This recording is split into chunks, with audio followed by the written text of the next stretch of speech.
Hi.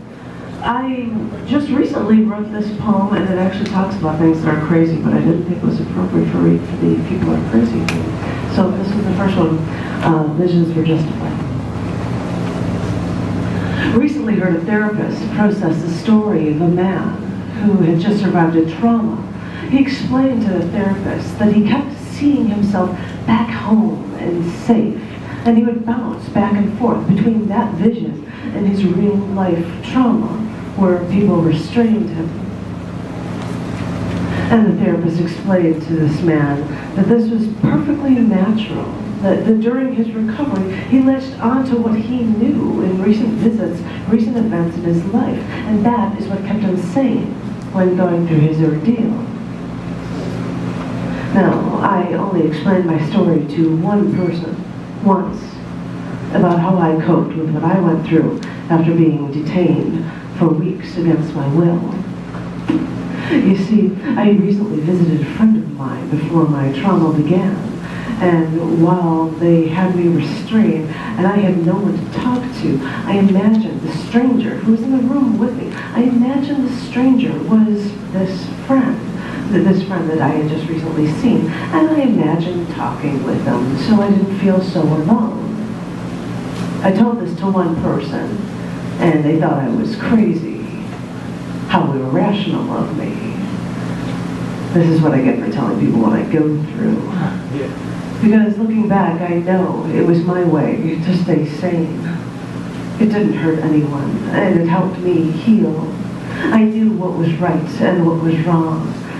And it's nice to hear a therapist somewhere say that what I did was normal. This is what I needed to do.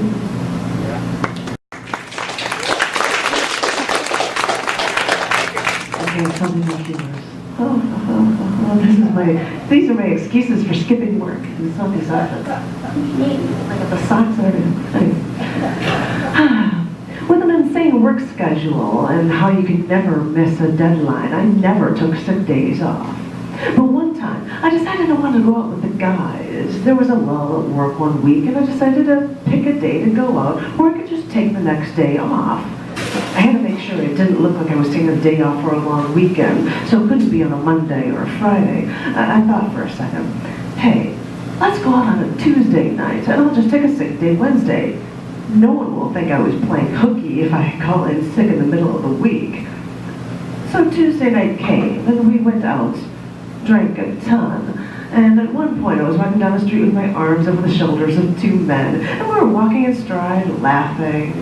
But I think one of the guys stepped in my path, so my right foot landed on his and twisted my ankle, and down I went. Well, my guy friend saw me, and he turned around, he sat down saying, okay, I guess this is a good place to sit down. But no, he didn't understand. I was actually in pain. It was like I had fallen and I couldn't get up.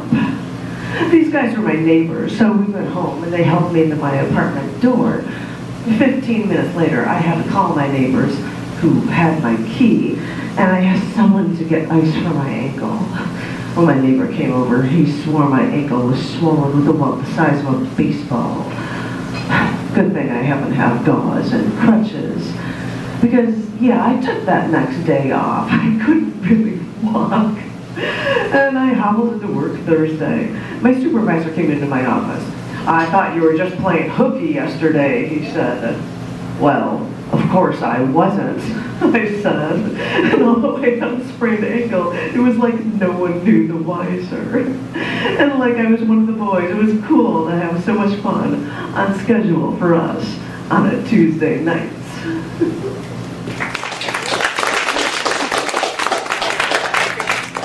Can I end with one short sentence?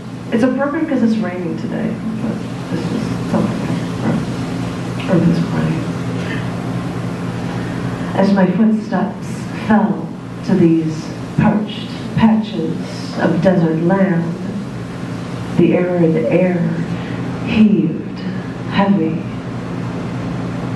which is when the earth exhaled and cried as it rained nearly daily for months.